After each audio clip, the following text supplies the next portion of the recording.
Best health packages up to 80% discount. Tirumala Diagnostics. నమస్తే శశికాంత్ గారు. నమస్తే అమ్మ. చాలా సందర్భాల్లో అబ్బాయిలతో పాటు అమ్మాయిలు కూడా ఈక్వల్‌గా జాబులు చేస్తున్నారని మనం మాట్లాడుతూ ఉన్నాం. బట్ కొన్ని సందర్భాల్లో మనం చూస్తే ఆఫీస్‌లో మానసిక హింసకి, శారీరక హింసకి గురవుతున్నాము. ఎవరిని అప్రోచ్ అవ్వాలో తెలియట్లేదు. ఎటువంటి న్యాయం జరిగే అవకాశం ఉంటుంది? చట్టం ఏం చెబుతుంది? అన్న దానిపైన చాలామందికి అవగాహన కూడా లేదు.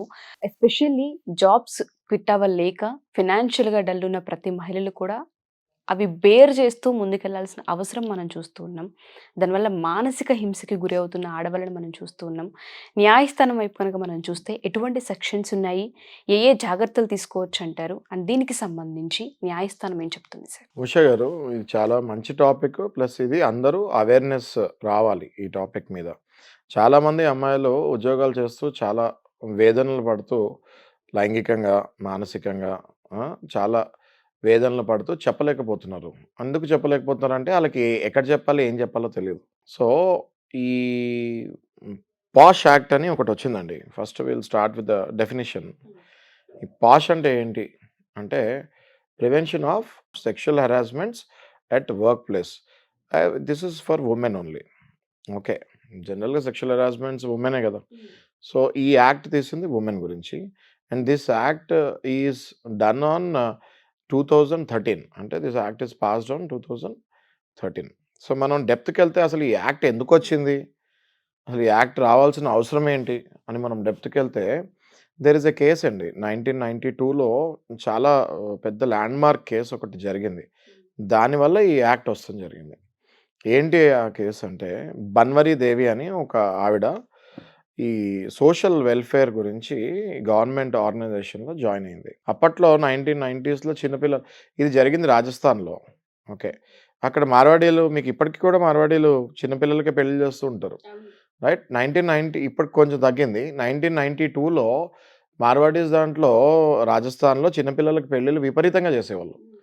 అప్పుడు ఈమె ఏదైతే బాగా చదువుకున్నామేమో, ఈ సోషల్ వెల్ఫేర్ ప్రోగ్రామ్ దాంట్లో జాయిన్ అయింది. గవర్నమెంట్ ఆర్గనైజేషన్‌లో ఎన్‌జీఓస్ ఉంటాయి. ఓకే. అందులో జాయిన్ అయ్యి ఈ పర్టిక్యులర్ చిన్న పిల్లల వ్యవస్థ, పెళ్ళిళ్ళు చేసే వ్యవస్థ ఏదవుతుందో అది ఆపాలి. అది ఈమె డ్యూటీ. ఓకే. ఈ బన్వరీ దేవి అన్న ఆమె ఇట్లనే చిన్న పిల్లలకి పెళ్ళవుతుంది అని తెలిసి అక్కడికెళ్ళటం జరిగింది.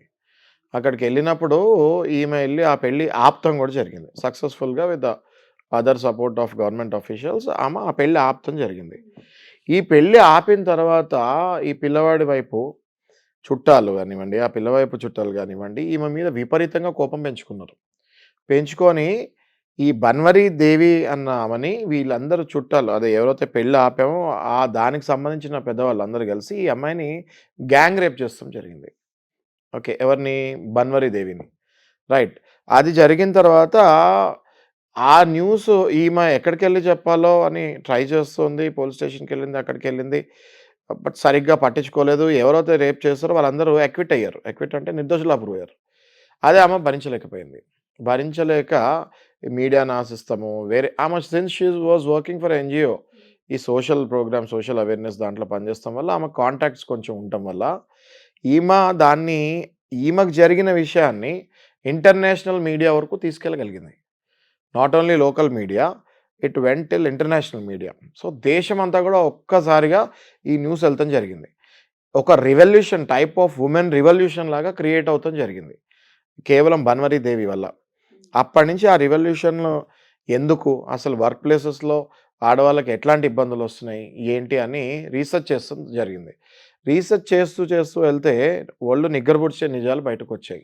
80-90% ఆఫ్ ద ప్లేసెస్ ఎక్కడైతే ఆడవాళ్ళు పనిచేస్తున్నారో ఏదో ఒక రకంగా వాళ్ళు సెక్షువల్ హెరాస్మెంట్‌కి మానసికంగా, శారీరకంగా గురవుతున్నారన్నది ఒక స్ట్రాటజీ ప్రకారం, స్టాట్స్ ప్రకారం బయటకొచ్చింది. స్టాటిస్టిక్స్ ప్రకారం. ఈ స్టాటిస్టిక్స్ ప్రకారం ఎప్పుడైతే అది బయటకొచ్చిందో, దీన్ని ఏదో ఒక రాగా మనం ఆపాలి అని జెప్పేసి అప్పుడే రిలీజ్ అయింది ఈ act. Prevention of sexual harassments of women at work place. Okay.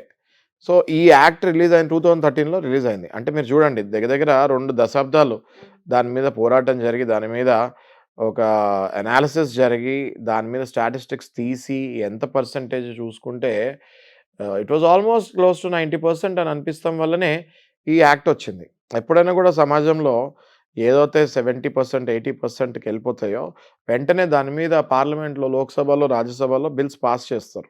Pass చేసి దానికి తగ్గట్టు సెక్షన్స్ క్రియేట్ చేస్తారు. అయితే ఇప్పుడు మనం పాష్ యాక్ట్‌లో విచ్ ఈస్ పాస్డ్ ఆన్ 2013 ఇందులో కొన్ని సెక్షన్స్ గురించి మనం డిస్కస్ చేస్తాము. ఓకే. ఇందులో కొన్ని సెక్షన్స్ ఏం చెప్తాయంటే ఫస్ట్ ప్రతి ఎంప్లాయర్ అంటే ఉద్యోగం ఇచ్చే ప్రతి వ్యక్తి, వ్యాపారం చేసే ప్రతి వ్యక్తి ఏదైతే ఎంప్లాయ్‌మెంట్ క్రియేట్ చేస్తారో 10 మంది కంటే ఒకవేళ ఎక్కువ ఉంటే అక్కడ ఒక చిన్న గ్రీవెన్స్ సెల్ లాగా పెట్టాలి. ఫర్ ఎగ్జాంపుల్ ఒక చిన్న ఆఫీసు అందులో ఒక 20, 30 మంది ఉన్నారు. అందులో ఒక 10 మంది అమ్మాయిలున్నారు. ఓకే. ఒక చిన్న గ్రీవెన్స్ సెల్ లాగా అందులో ఒక అమ్మాయికి రెస్పాన్సిబిలిటీ ఇచ్చి చిన్న గ్రీవెన్స్ సెల్ మీకు ఎట్లాంటి ప్రాబ్లమ్స్ వచ్చినా కూడా మీరు ఈ అమ్మాయిని కాంటాక్ట్ అవ్వచ్చు అని చెప్పాలి. సో దాట్ ఒక అమ్మాయితోనే బాధలు ఈజీగా చెప్పుకోగలుగుతుంది కాబట్టి ఈ అమ్మాయి వెళ్ళి ఆ అమ్మాయికి చెప్తుంది. ఇప్పుడు ఫర్ ఎగ్జాంపుల్ హెచ్ఆర్ ఉంటుంది. హెచ్ఆర్ చేయాల్సిన పనులు కూడా హెచ్ఆర్‌కి కూడా ఈ రెస్పాన్సిబిలిటీ ఉంటుంది. ఎప్పుడైతే ఈ అమ్మాయి వెళ్ళి హెచ్ఆర్‌కి కానివ్వండి, గ్రీవెన్స్ సెల్ కానీ ఇది నేను పడే బాధ ఇలా పలానా అబ్బాయి దగ్గర నుంచి ఆర్ పలానా నా బాస్ దగ్గర నుంచి పలానా ఒక మగవాడి దగ్గర నుంచి నేను ఇలా మానసికంగా సెక్షువల్ హెరాస్మెంట్‌కి గురవుతున్నాను. హి ఈస్ ఫోర్సింగ్ మీ అని చెప్పినప్పుడు వెంటనే వీళ్ళు స్థానిక పోలీస్ స్టేషన్స్‌కి వెళ్ళి కంప్లెయింట్ ఇస్తే ఈ పాష్ యాక్ట్ ప్రకారం ఏవైతే women welfare committees, women wings ఉంటాయో వాళ్ళకి రిఫర్ చేస్తాం జరుగుతుంది.